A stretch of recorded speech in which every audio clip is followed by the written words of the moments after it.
This week on Life and Faith. We can just think them. No one may never know we've got judgmental attitudes, but in our own mind, we can be very judgmental. I lost my mom when I was 14 years old. Whatever's going on in their life and whatever experiences they may have had, they've got something to give. I was absolutely stunned as to how a family could survive that. I still don't know that guy's name.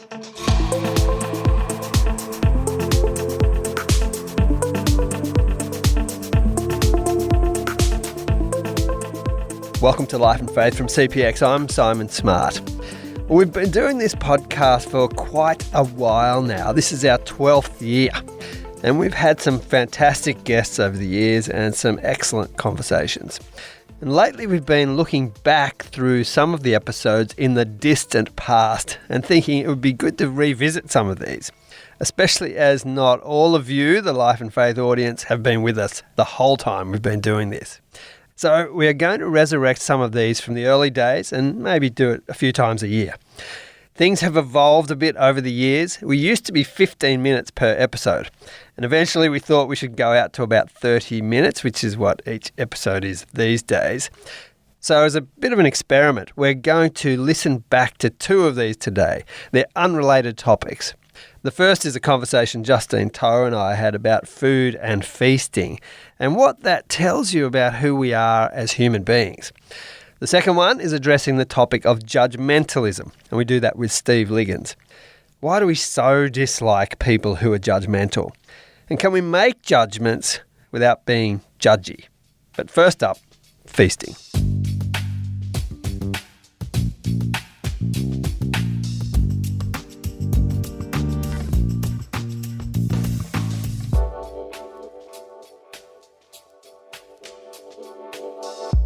Well, today we're talking about food. Of course, it's crucial to life, but the way that we eat goes beyond mere survival. I've got a friend who went to a fancy restaurant recently, and she had a degustation menu and walked out with a bill for $800, actually, because they, of course, had the matching wines to go along with the course. So obviously this tells us that the way that we eat goes beyond mere survival. And if all the cooking shows on TV tell us anything about our relationship with food, it's that we love it. We love it so much that we are happy to labour over it. I think it's really edible art and one of the key ways that we celebrate the good life.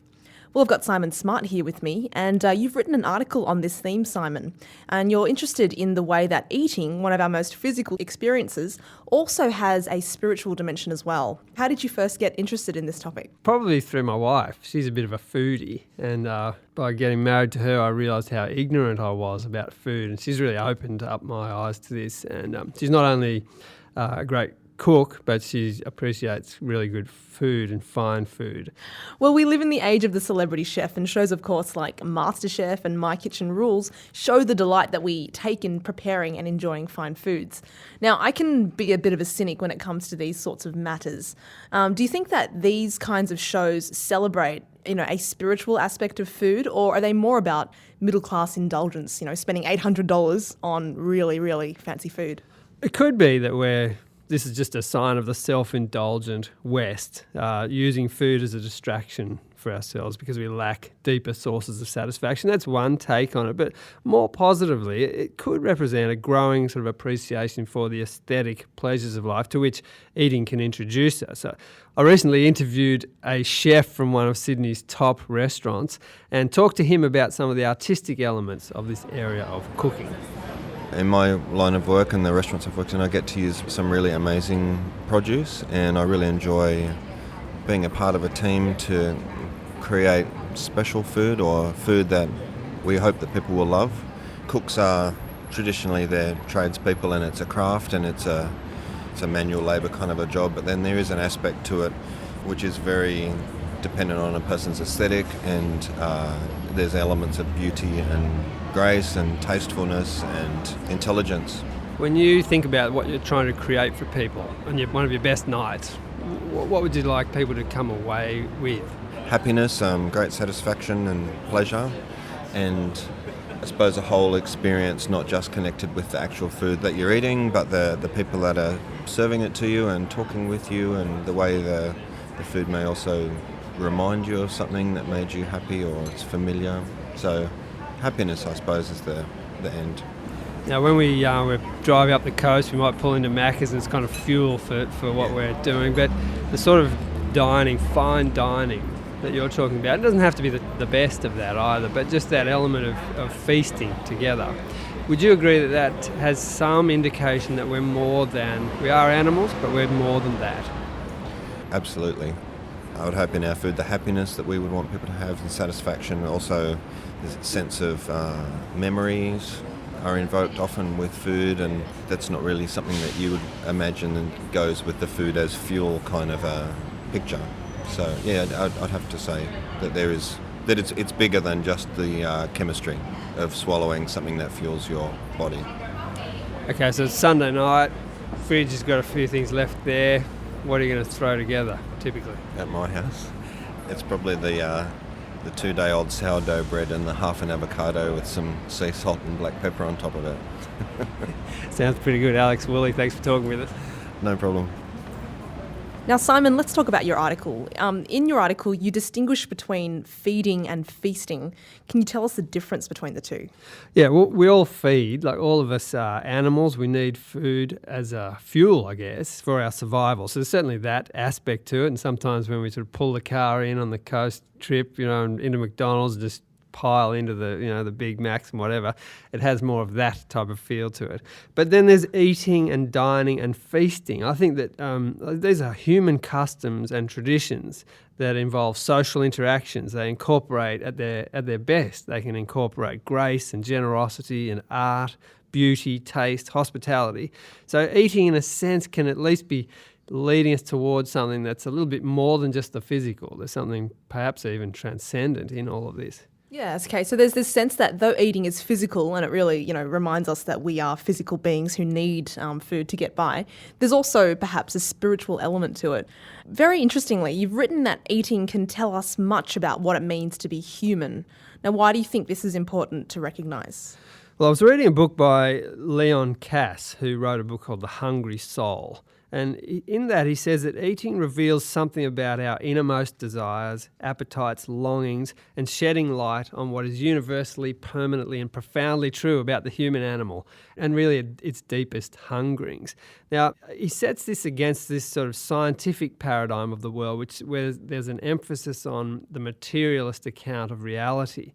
But what he's saying is that it can't quite match with our experience. So when people just want to talk about us as only physical beings, he's saying eating gives us a hint that that can't be true. There's more to it than that. You could imagine this situation, Justine, for a moment. A dinner party. You've got a whole lot of people around a dinner table, old friends. Now, as they go about this process, there would be a scientific way of describing it, of what transpires. So the biochemists, the anatomists, the physiologists, even the neuroscientists could have something to say there and accurately describe things like chemical processes in various parts of the body and the brain and so on in all their complexity and detail. But it wouldn't come close, would it, to telling you really what's going on. We can imagine one guest who can't quite get rid of that sort of acidic feeling in his stomach as he tries to forget the way his business is going down the tubes. Another person's sort of proud of her success, and she's as proud as anyone as she brings her Grange to the table in this sort of seeming great gesture. And then you've got the host there who's all smiles and he's great love for his wife, and he glances across the table and sees her. And then she's looking around, feeling a bit guilty of that late arrival home from work recently. There's a whole lot of things that can be going on in this sort of situation. Someone else takes a mouthful of their favourite dessert and they're cast back in memory to their childhood at their grandparents' place, this sort of thing. The point being that there's a whole lot more happening than only physical things. Yeah, so you're saying that you're looking at the poverty, I suppose, of just a strictly scientific or materialist account of what's going on, because our human experience is so complex and can't be reduced to that particular language. It can't. People don't want to be reduced to that. They have this deep sense that there's a lot more going on. They know there's also the biology of what they're doing there, right?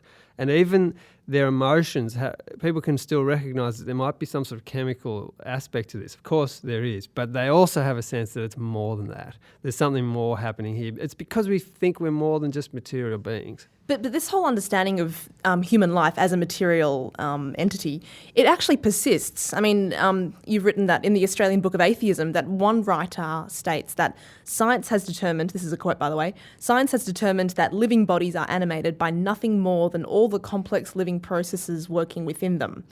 You know, which in some ways paints the human as like a bag of chemicals and reactions, etc. Science has done nothing of the sort, by the way. Okay, I have to take your word from that. I'm not a scientist. But just going on. So in the realm of food, this would mean that our tastes that find something absolutely incredible must be a lucky combination of flavours that our chemicals react to well. How can you be sure that this isn't what's going on? It could be. It could be true that we are just physical beings and we have to face up to that. That's a possibility. What I'm saying is that I have a deep sense, and I suspect most people do, that that's not the case, that there's more going on. As we drink that cup of coffee, maybe that's what it is. It's just a combination of lucky coincidences that have brought us to this amazing taste and whatever it is we might... Yeah, all of those sorts of things. I just can't believe that's true. Now, she said in that quote that science has proven this. Well, of course it hasn't. We're moving into the area of philosophy once you step into that sort of territory, and it is a judgment that you have to make. It's a sort of an existential problem there when you start to think of the material body and what might be beyond it. Science hasn't proven that it's only material because it's talking about different categories. I mean, I can't prove that it's more than material, but I do have a deep sense that it is that. So it could be that way, but when I hear people like A.C. Grayling, the famous atheist, talking about the hard problem of conscience that's yet to be solved, I'll say it's a hard problem, because where does conscience come from if we are only physical beings? And he says it will be eventually solved. He's confident in that, but I think he's being a bit optimistic. Leon Cass suggests that there's a huge gap between what he calls the ethically sterile nature studied by science and the morally freighted, passionate life that we live as humans. That's what I'm talking about here. Yeah, so science can't fully explain the way that we live our lives. But, like just to be devil's advocate, couldn't it also be true that people, especially those who believe in a God, could it be true that they also overlay everything with meaning and significance that might not actually be there? Maybe, and it also could be true that, and some believers might accuse me of this, that I'm sort of drawing a bit of a long bow here between eating and what it is to be a human. Life and existence. I think if we think about it long enough, though, we'll see some of these connections. And that's a usual criticism that you've pointed out, and it usually says believers need God in order to believe God, that type of thing. You sort of, they need something so they believe in it. But the reverse applies as well. We've talked about this before. If I don't want to believe in God, I might be attracted to all the things that tell me there isn't a God, because it gets in the way of me living my life in the way that I want to live it. That's a good point. When savouring a good meal, some people will enjoy the combination of tastes and flavours, as what you've been talking about, but, they may not necessarily find themselves considering those, all these transcendent aspects of eating and feasting that you're talking about. It may not lead them outside of themselves. This is a possibility, right? It is, and it's true. I don't sit around every time I eat something, even something really nice, and think about how the transcendent aspects of life, but I do sometimes. And I think when you stop to think about this, it sort of leads you in this direction. So yeah, it could be that. At its best, I would say the practice of hospitality helps us share our lives with each other. There's a communal aspect to it. We sit up at a table and we look at each other and we talk. In our family, we try to sort of say that, we want to sit around and talk. We don't want to be on our iPad or on other things or thinking about other stuff. There's a social part to that. Jesus, of course, emphasised this sort of radical hospitality at the Last Supper, which I think tells us a lot about something of what it is to be human. He linked it with the practice of eating. He broke bread. He told his disciples, "This is my body broken for you." He did the same with the wine. "My blood poured out for you." So, so far we've been talking about food and what food can reveal about what it means to be human, but, what other human experiences might this apply to? Well, I think that's a good point, Justine. Food here is really just one example of things that can tell us we're more than just physical beings. I think there are lots of others. I would say things like the appreciation of beauty, of love, of music, and wonder, of sacrifice, of community, of being other-centeredness. All of these things are pointers. They're big hints. They take us in a direction that, yes, we're physical. Yes, we are animal in that sense. We're physical beings. We want to affirm that. but we're also more than that. The biblical worldview, the Christian worldview would tell us there's a lot more to us than just the physical. And partly that's why we regard every human being as so valuable. It's a really fascinating topic, and I think that for a long time we've had this idea that in order to encounter God, you've got to go sit in a mountaintop somewhere. But, what we've been talking about today shows that God meets us in the everyday, and that's such a wonderful opportunity. So I hope that, the next time you sit down to a good meal, that you might think about some of these transcendent aspects of eating and possibly encounter the God that has created all of them.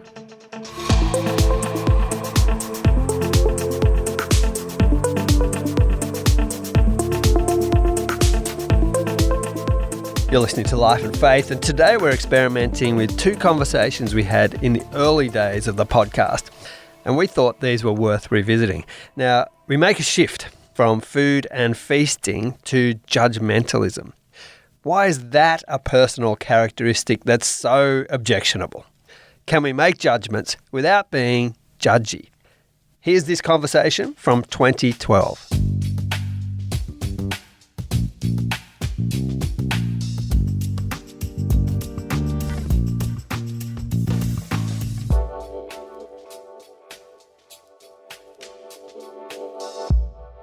Today we're talking about judging others.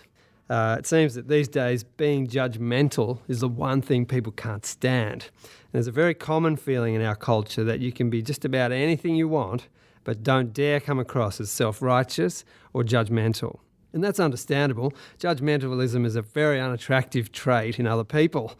And to talk about this, I'm with Justine Toh and also Stephen Liggins. Steve is a former lawyer, an Anglican minister, and I happen to know that he was a pretty scary fast bowler in his day. He's just submitted a PhD thesis at Sydney University in the Religious Studies Department, and he's done a bit of thinking about our topic today. So Justine and Steve, why is being judgmental such an unappealing quality? Well, I reckon it's because there's this sense that when you're being judgmental, you're speaking from a position of authority and you're looking down on other people, and that is completely taboo today. And also because we have this attitude that no one should tell us how to live, and, why should you care so much about the choices that I make? And so it also kind of carries this assumption that, if I'm being judgmental, then I'm better than you, basically, and I can tell you how to live. But I think the most toxic thing about it is the attitude. It's the way that it's a really kind of, I'm distancing myself from you, I'm not going to make those kinds of choices. It's a really unattractive attitude, basically. Yeah, Steve, is it a sense that you're lumping the person in with their behaviour, so you're not making a distinction between them and their behaviour? I think that's certainly the case. You're really writing someone off when you judge them. If judging another person means to make some sort of nasty, negative assessment of them, it's pretty hard to take. And I'd agree with Justine. I think the reason why people dislike judgmental attitudes is no one likes being on the receiving end of it. There are some classic examples of obviously being judgmental, aren't there? What are some of those? Well, actually, I came across this great story a couple of months ago where they did this study and they found that if you eat organic food, you're more likely to exhibit judgmental behaviours. So you have made certain food choices and you think that this is the way to eat, and so maybe if you see someone with a burger, you're like, I don't know. But I have to admit, the fact that I take even the slightest bit of delight in this sort of news shows that I perhaps have some judgmental attitudes when it comes to organic food, that sort of thing. Not that I think it's not a good idea, but, people can sometimes feel a little bit self-righteous about their decisions. Well, they've got a good reason to, because they pay 3 times the price for that food. I know this. Steve, other things? Yeah, look, judgmental attitudes are very widely disliked, but they're very widely practiced too, and I'm myself responsible for them. If being judgmental means to make a nasty negative assessment, which is what I think people generally think, we're making nasty negative assessments of people all the time. There are so many generalisations prevalent in our culture. All rugby league players hate women. All Muslims are terrorists. Demonstrators should go out and get a real job. That sort of thing. And even attitudes to specific people, it's also disliked, but it's very common. So, Steve, tell me, why do you think it's so hard not to be judgmental? I think there are 2 reasons. One of them is internal to us, one of them is external. Internally, we can just sometimes want to just let off steam. Someone's done something to annoy us, we make a really unloving negative assessment of it and express it. Someone annoys us at work, they do the wrong thing. Maybe they do the wrong thing at work, but when we respond to it, we're just letting off steam, giving them a piece of our mind. But also I think there's quite a lot of, surprisingly, social pressure to be judgmental, to take on the judgmental attitudes of our culture. You can sometimes see a bumper sticker on cars, Australia, love it or leave it. There was a movie of the 1980s, which I was a great fan of, called Breakfast Club, where these 5 different high school students are put on weekend detention in a library. One of them's sporty, one of them's a glamour, one of them's an outcast, one of them's a bully, one of them's a nerd, I guess you'd say. At the start, they have all these judgmental attitudes towards each other. By the end of the day, they've become firm friends. But the question is, when they return to school on Monday, will they still be friends, or will they return to those judgmental attitudes towards each other? And the implication is that yes, they probably will. And the idea is that they return to their social groups, which are very distinct, and adopt those sort of attitudes again. The relationship is the key, Justine, isn't it? Yeah, absolutely. I think that as well, we shouldn't leave social media out of this equation as well, because so often if it's just, me on my phone or me on the computer, I can kind of forget that there's a living, breathing person on the other side of the computer, and if I might just want to drill them for something that they've posted online. So I think that we're really good at having our opinions sail out, and if they're negative and going to hurt someone, doesn't matter. I don't have to look them in the eye and see how that affects them. So I think that we need to pay attention to as well. And it's this idea that not only the direct to the other person you get annoyed with and you say it to them, but it's that gossip talk as well, where you're judgmental, maybe not to them, but with other people in talking about them, and you can be incredibly unloving in the way we do that. We don't just express them to the person or to other unrelated people, we can just think them. No one may never know we've got judgmental attitudes, but in our own mind, we can be very judgmental. And it brings up this point, Steve, if it's possible to make a distinction between making a judgment and passing judgment. Is that a good distinction?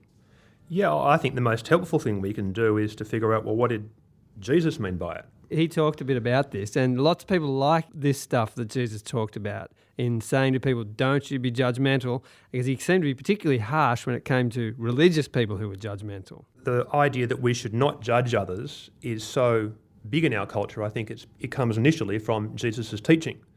In fact, someone once said it's probably Jesus' most well-known piece of teaching today, don't judge others or you'll be judged.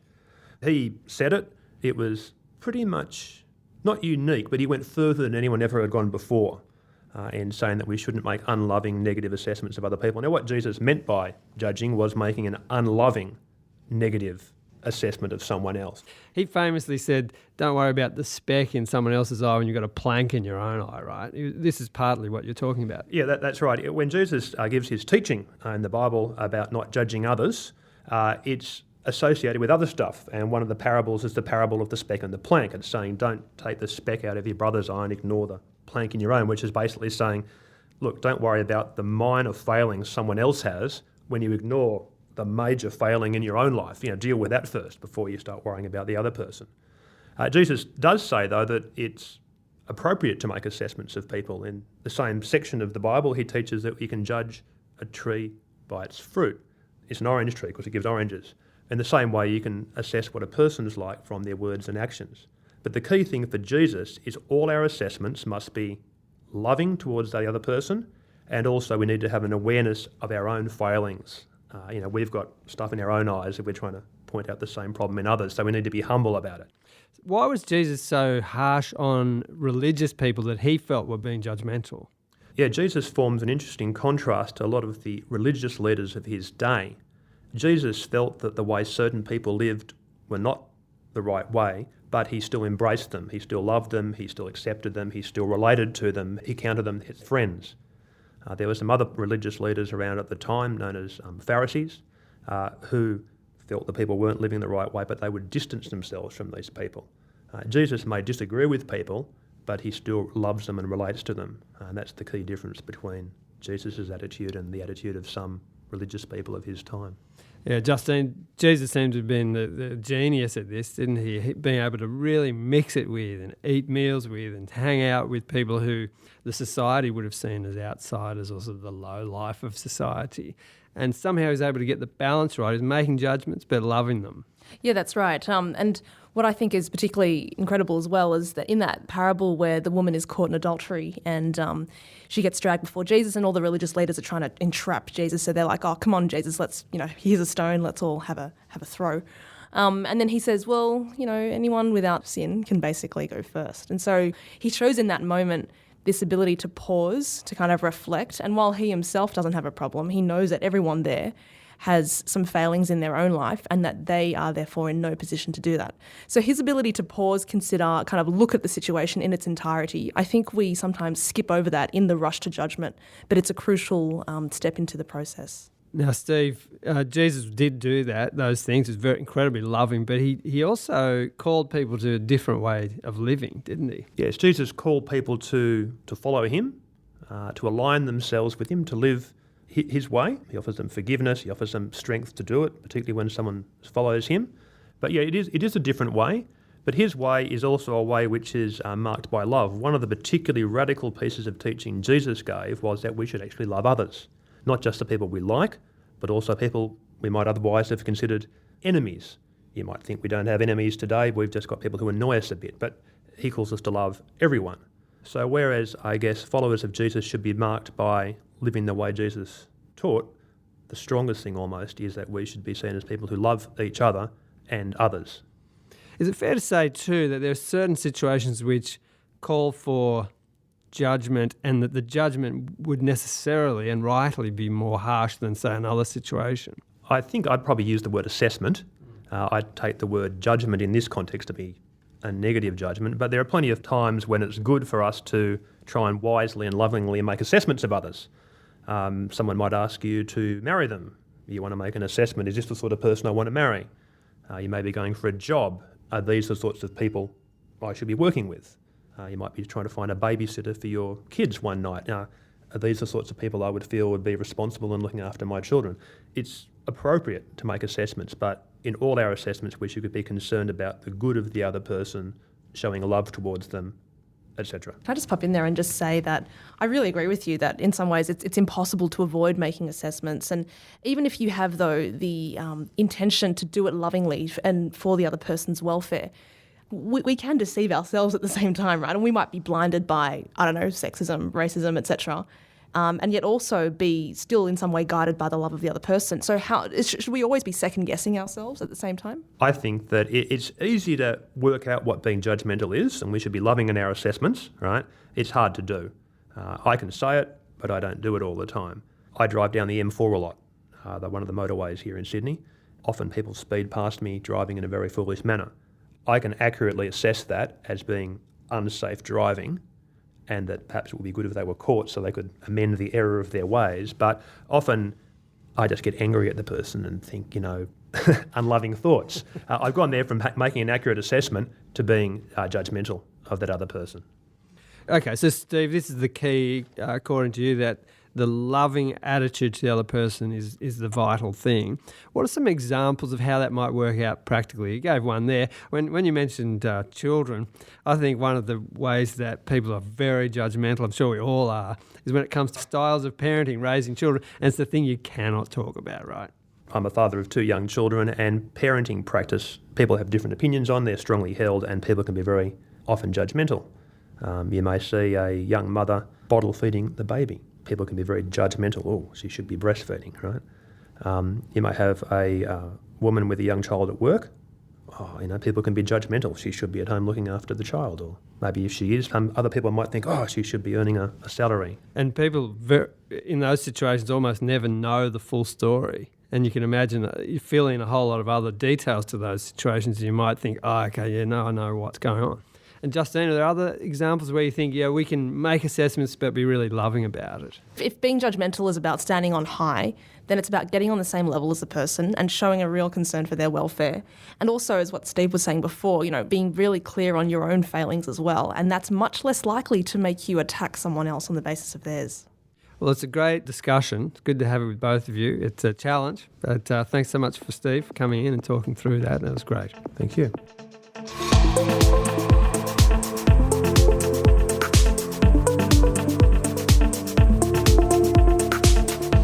This has been Life and Faith with me, Simon Smart.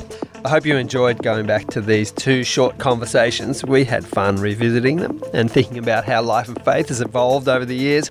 And we'll do this a few times in the year and see how it goes. Thanks, as always, to our producer, the incomparable Alan Douthwaite. Please do share this episode or any other episode with people you think might enjoy it. We'd love it if you would leave a rating or review. That helps get it out to more people. And you can email us at podcast@publicchristianity.org. We'd love to hear from you. Next week. I was really scared that I was going to die, and I was really scared that the infection that took my legs was going to come back and kill me. And an infection did come back when I was in the burns unit, and they had to really up my antibiotics big time. And, she had saved my life, and I felt as if she was around me that I was going to live, that I was going to survive.